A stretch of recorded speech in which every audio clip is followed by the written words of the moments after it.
Hey everyone, today we will start with our topic Volvox.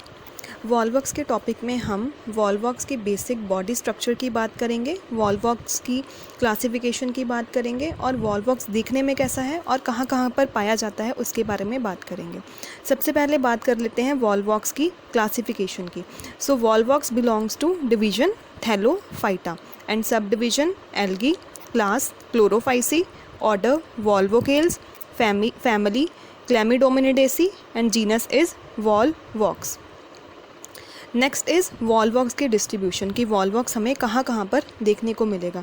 तो जो Volvox हैं वो हमें ज़्यादातर फ्रेश वाटर और पॉन्ड्स एंड रिवर्स में देखने को मिलेगा। जैसे कि आप स्लाइड में देख सकते हो कि वॉल्वॉक्स जो है वो ज़्यादातर हमें फ्रेश वाटर और पॉन्ड एंड रिवर्स में देखने को मिलेगा। Next is structure of Volvox. अब हम देख लेते हैं कि वॉल्वॉक्स दिखने में कैसा होता है, कि ये एल्गी जो है ग्रीन एल्गी देखने में कैसा है। तो जो ये ग्रीन एल्गी है वो हमें एक बॉल की तरह लगता है, ठीक है, जैसे एक रोलिंग बॉल होती है ना जो पानी में तैरती है, वैसे ही हमें देखने में लगता है। तो इसका जो स्ट्रक्चर है वो रिजेंबल करता है एक रोलिंग बॉल को। और बायोलॉजिकली अगर हम इस स्ट्रक्चर को कोई नेम देना चाहते हैं तो हम बायोलॉजिकली हम बोल देते हैं इसको सिनोबिया। सिनोबिया का मतलब होता है एक ऐसी कॉलोनी जिसमें जो सेल्स हैं उसका फिक्स्ड नंबर हो। अब जो वॉल्वॉक्स है उसका जो स्ट्रक्चर है उसको बोल देते हैं कि वो कॉलोनियल फॉर्म में रहता है।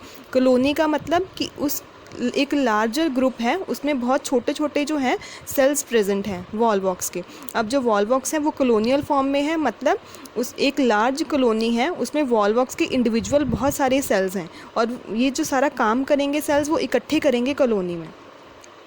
नेक्स्ट है हमारे पास कि जो वॉल्वॉक्स का सिनोबियम है उसमें हमें क्या क्या देखने को मिलेगा। एक सिनोबियम तो एक कॉलोनी होगी, उस कॉलोनी में हमें छोटे छोटे वॉल्वॉक्स के सेल्स देखने को मिलेंगे और ऑब्वियसली वो सेल्स कैसे होंगे, यूनिसेलुलर होंगे। Next, each cell connected to the neighbouring cell by protoplasmic strand. अब कॉलोनी में जो सेल्स हैं वो ऐसे ही थोड़ा ना बिखरे पड़े होंगे। अब जो कॉलोनी में जो सेल्स हैं वो आपस में कनेक्टेड होंगे with the help of some protoplasmic strands. Each cell shares a eukaryotic cell structure. और हमें पता है ग्रीन एल्गी है तो कैसी होगी, प्रोकैरियोट तो नहीं होगी, तो ये यूकैरियोट है, क्योंकि हमें पता है एल्गी में जो सिर्फ एक ही एल्गी प्रोकैरियोट है, that is belongs to cyanobacteria. अब उसके बाद individual cell has a pair of anterior flagella. अगर हम एक सेल की बात करें वॉल्वॉक्स की तो हर एक सेल जो है उसके पास उसके एंटीरियर एंड पे हमें पता है कि जो कोई भी अगर हमने एक्सिस को डिफाइन करना होता है हम बोल देते हैं एक एंटीरियर है दूसरी पोस्टीरियर है। एंटीरियर मतलब जो टिप वाला पार्ट है वहाँ पर इसके सेल्स के ऊपर हमें दो फ्लैजिला देखने को मिलेंगे। और उसके बाद ग्रीन एल्गी है, ग्रीन एल्गी है तो पिगमेंट कौन सी होगी, ऑब्वियसली क्लोरोफिल पिगमेंट होगी। पिगमेंट कहाँ पर होती है, क्लोरोप्लास्ट में होती है। तो इसकी जो क्लोरोप्लास्ट है वो कैसे हैं, अब जो एल्गी है ना उसमें सब में ही जो क्लोरोप्लास्ट है उसकी एक पेक्यूलियर शेप होती है।